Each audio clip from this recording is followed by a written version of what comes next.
Olá! Hoje a gente vai falar de um problema que, olha, afeta muita, mas muita gente. O refluxo. Mas se prepare, porque vamos questionar aquela ideia mais comum sobre a causa dele, uma que quase todo mundo aceita como verdade absoluta. Vamos entender isso direito.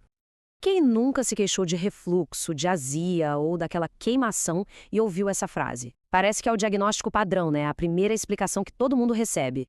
Mas e se essa ideia, que parece fazer tanto sentido, na verdade estiver levando a gente para a direção completamente errada? E se a verdadeira causa do refluxo não for o excesso, mas sim a falta de ácido?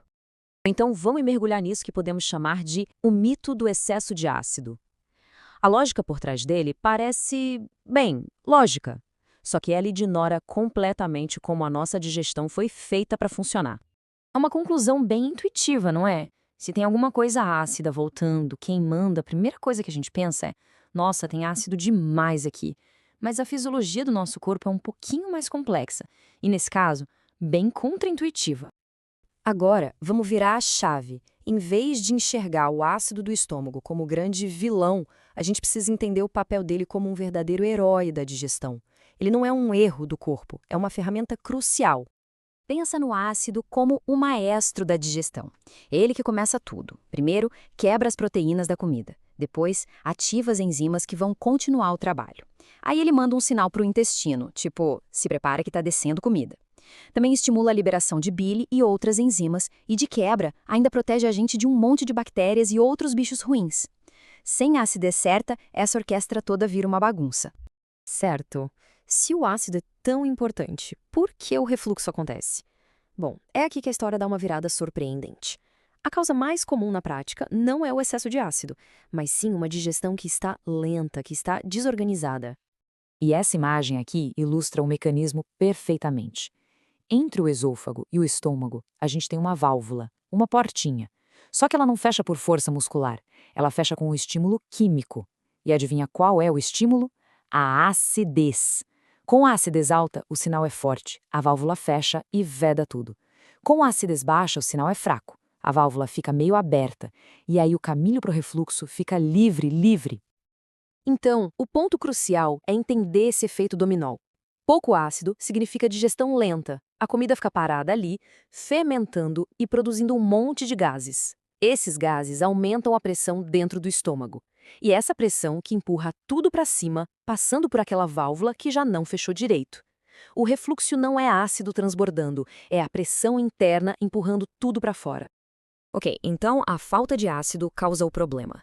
Mas por que alguém teria baixa acidez no estômago? A resposta, surpreendentemente, está muito ligada ao nosso estilo de vida, e em especial ao estresse.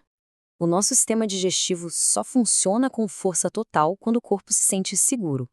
Se a gente vive no estado de alerta constante, comendo com pressa, com ansiedade, o corpo entende que a prioridade é sobreviver, não digerir.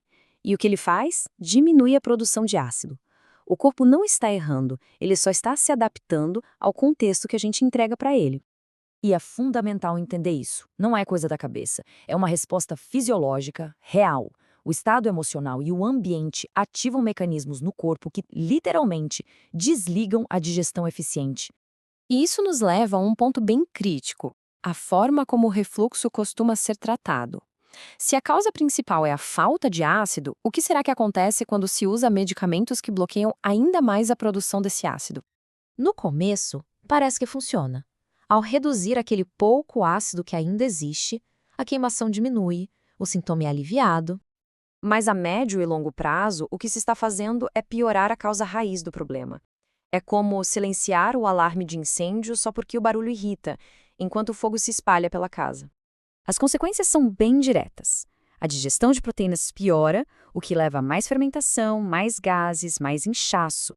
A microbiota do intestino se altera e a absorção de nutrientes essenciais como ferro, vitamina B12 e magnésio fica comprometida. Muitas vezes, esses novos sintomas nem são ligados ao tratamento inicial do refluxo, mas a conexão está toda ali. Então, como a gente deveria encarar o refluxo? A proposta aqui é parar de vê-lo como uma falha do corpo e começar a entender como uma mensagem, um sinal importante que ele está nos enviando. E essa analogia do chão molhado é perfeita. O refluxo é o chão molhado.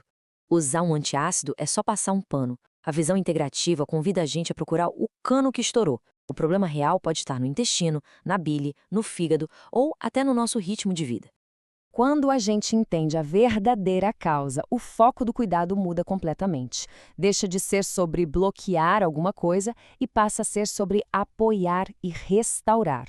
O objetivo é devolver ao corpo as condições ideais para ele fazer o trabalho para o qual foi projetado. E essa é a ideia central que muda tudo. O nosso corpo não está tentando nos prejudicar. Ele não comete erros. Ele está enviando um sinal. Uma mensagem de que algo no sistema não está funcionando bem. A nossa tarefa não é silenciar essa mensagem, mas sim ouvi-la, entendê-la e agir na causa. E isso, de verdade, muda tudo.